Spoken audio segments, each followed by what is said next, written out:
It seems no coincidence that I played video games the most during my childhood. Combined, my overactive imagination and abundant free time meant I inhabited virtual fantasy worlds almost as much as the real one. Now the demands of adulthood and the pedestal of productivity limit the time I can engage with the medium, and yet I can't help but feel that new video games have become boring, not because I've grown older, but because the industry has failed to innovate over the past 2 decades in any meaningful way. Never before have video games had such fidelity, never before have their mechanics been so complex, and never before have they been so expensive to produce. But for all these advances and inordinate amounts of money being thrown at studios, I still can't bring myself to spend more than 10 minutes playing. The industry has fallen into a rut. Studios are engaged in the business of constructing new veneers for established models. Since the RPG genre was firmly established in the early 2000s, it has been reproduced time and time again. This isn't due to sheer laziness.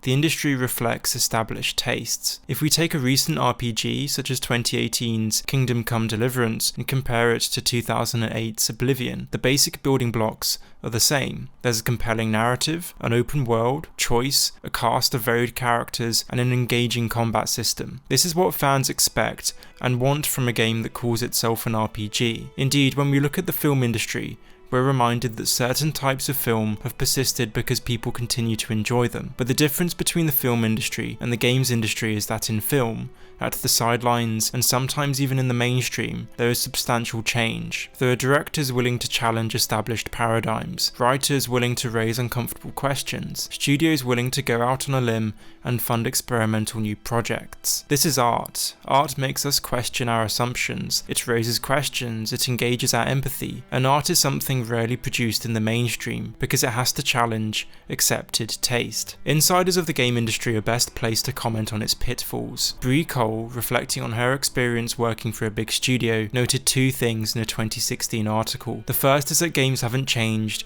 because they're being made by the same people as 2 decades ago. The second is that if games want to capture new audiences and not merely pander to existing ones, then games need to be more artful. Most mainstream games are boring because they offer little emotional or intellectual challenge. I'm bored of many modern RPGs because they offer the same essential experience that was on offer a decade ago. And it would make sense that this is largely because who's making them hasn't changed. The majority of developers are male computer science or game design graduates. There's a lack of not only women voices, but the voices of those whose experience might lie in other mediums and whose input may challenge existing paradigms in the industry. The games that have excited me over the last few years have almost always been those produced by studios with a fresh perspective. The development of Disco Elysium, the isometric RPG made by ZA was led by a novelist, for instance, and it shows.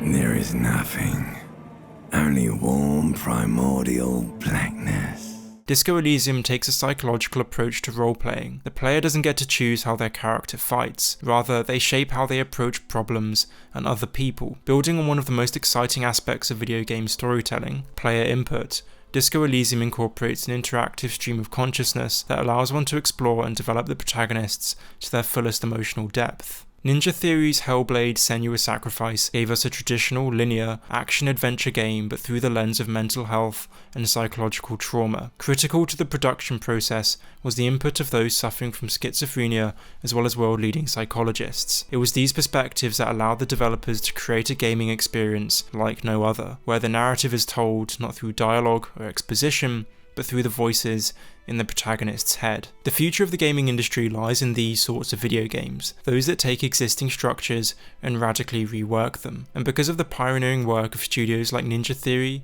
and ZA, it has never been more financially feasible to be experimental. There is a growing audience for these sorts of games, not least because thousands of gamers, like myself, are bored with the mainstream. Video games aren't inherently boring, and they shouldn't be like an old toy you toss aside as you get older. The unique dynamic of player interactivity means that games offer revolutionary ways through which to tell stories. If more developers realised this potential and took a more adventurous approach, they'd succeed not only in drawing back dispirited fans, but in capturing the attention of new audiences.